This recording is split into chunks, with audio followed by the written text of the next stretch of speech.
Conquering confusions, unlocking the mystery of double modals. Hello, English explorers. Welcome back to our Grammar Fundamentals series. Today, we're focusing on an intriguing, yet often tricky, topic: avoiding double modals in English. A common pitfall among English learners, double modals can sometimes confuse even the best of us. So, without further ado, let's dive in and banish these confusions once and for all.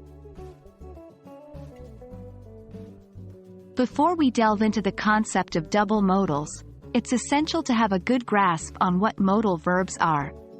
Modal verbs are special verbs in English that express ideas like ability, permission, possibility, and necessity.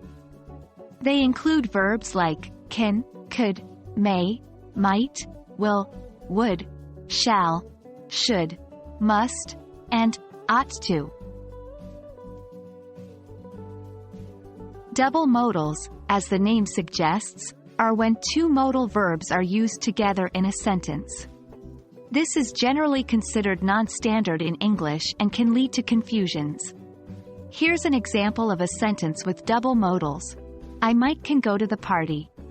Sounds strange, right? That's because we don't typically use two modals together in standard English.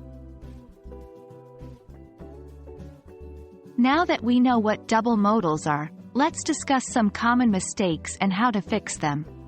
For instance, instead of saying, I might can go to the party, you should say, I might be able to go to the party. See the difference? Another example would be, I should do my homework.